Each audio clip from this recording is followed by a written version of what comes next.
Hello dear students, welcome back to my channel Physics SPC CBSE Board 2024 का एक question. The ratio of de Broglie wavelength of proton and neutron as celebrated by potential difference Vp and Vd respectively एक question में given है। ठीक है, solution शुरू करते हैं। सबसे पहले आप यहाँ पे लिख लीजिए प्रोटॉन और यहाँ लिख लीजिए न्यूट्रॉन।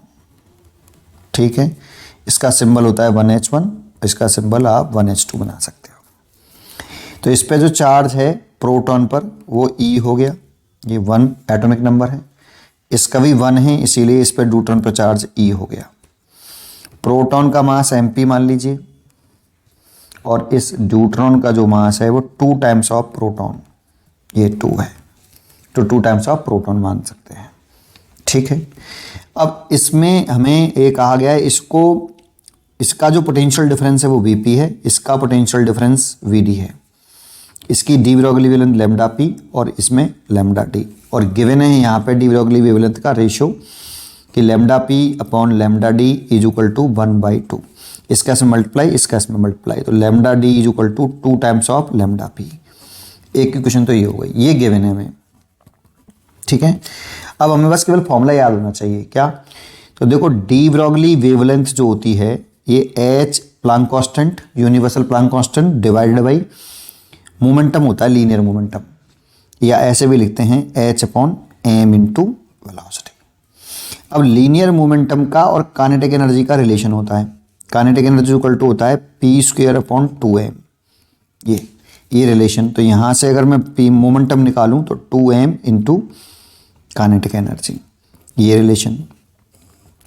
अगर आपको ये नहीं मालूम थोड़ी देर में बताता हूँ। H अपॉन इस P की जगह पे ले सकते हो आप, ये तो कितना हो जाएगा? चल P की जब वैल्यू आएगी रूट में आएगी बेटा, p² है ना, तो रूट के अंदर 2m काइनेटिक एनर्जी, और kinetic energy is equal to होता है charge into potential difference v is a potential difference. तो हम ले सकते हैं H अपॉन रूट के अंदर 2m और इसकी जगह पे ले सकते हैं चार्ज इनटू पोटेंशियल डिफरेंस। अच्छा, जिसको ये फॉर्मूला नहीं मालूम उसको ये वाला फॉर्मूला तो सबको याद होगा, काइनेटिक एनर्जी का हाफ m वेलोसिटी का स्क्वायर, और मोमेंटम का ये वाला याद होगा मास इनटू वेलोसिटी। तो इस वाले फॉर्मूले में m का ऊपर नीचे मल्टीप्लाई कर लो बेटा आप। अब बताओ इसको क्या ले सकते हो? m का स्क्वायर और v का स्क्वायर, दैट मीन्स p का स्क्वायर, और नीचे 2m है ये, और ये काइनेटिक एनर्जी है। ठीक है, तो इस फॉर्मूले का यूज करेंगे। तो करते हैं, ये आपका रफ वर्क है।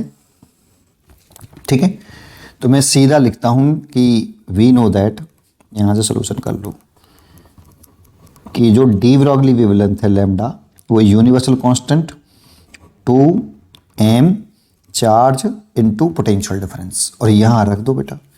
इसीलिए lambda neutron is equal to 2 times of lambda proton. तो ये न्यूट्रॉन का है तो सारा डाटा न्यूट्रॉन का लिखेंगे। तो H तो यूनिवर्सल कांस्टेंट है, ये वाला फॉर्मूला लगा रहा हूँ। रूट के अंदर 2 mass of neutron, charge of neutron और potential difference of neutron is equal to 2। अब प्रोटॉन के लिए लगा रहा हूँ, H तो यूनिवर्सल कांस्टेंट है, रूट के अंदर 2 mass of proton, charge of proton और पोटेंशियल डिफरेंस अपॉन प्रोटॉन। ठीक है, तो H से तो H कट गया भाई, इसका मल्टीप्लाई इसमें कर लो, इसका मल्टीप्लाई इसमें कर लो, क्रॉस मल्टीप्लाई कर लो। तो ये रूट के अंदर 2 प्रोटॉन का मास mp, प्रोटॉन का जो चार्ज है वो E होता है, ये लिख रखा है ना, और पोटेंशियल डिफरेंस Vp, ये पोटेंशियल डिफरेंस है Vp बराबर 2, तो ये है ये, इसका से मल्टीप्लाई करेंगे तो रूट के अंदर 2, इस न्यूट्रॉन के मास की वैल्यू पुट कर देता हूँ 2 टाइम्स ऑफ mp, है ना, तो ये 2 तो है ये 2 टाइम्स ऑफ mp, और चार्ज इसका भी E है तो इसकी चार्ज की वैल्यू पुट कर देता हूँ E, और पोटेंशियल डिफरेंस Vd।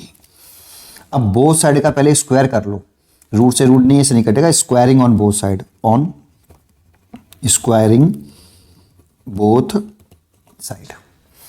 तो स्क्वायरिंग करेंगे तो ये तो 2mp E Vp हो गया, 2 का स्क्वायर करेंगे तो ये 4 हो जाएगा, और ये रूट हट जाएगा तो कितना हो गया, ये भी 4 हो गया। या ऐसे लिख दो, 2 इंटू 2 लिख देता हूँ, 2 इंटू 2 MPEVD ऐसे लिख लो। अब देखो MP से तो MP कट गया, 2 से ये वाला 2 कट गया, E से ये वाला E कट गया, तो यहाँ पे तो VP बचा, और यहाँ 2 और 4 8 हो गया, और ये VD बचा। हमें चाहिए क्या क्वेश्चन में, VP अपॉन VD चाहिए था, तो VP upon VD is equal to 8। इसका आंसर आ गया 8। उम्मीद करता हूँ कि आपको ये क्वेश्चन जरूर समझ में आया होगा। पढ़ते रहिए और खुश रहिए।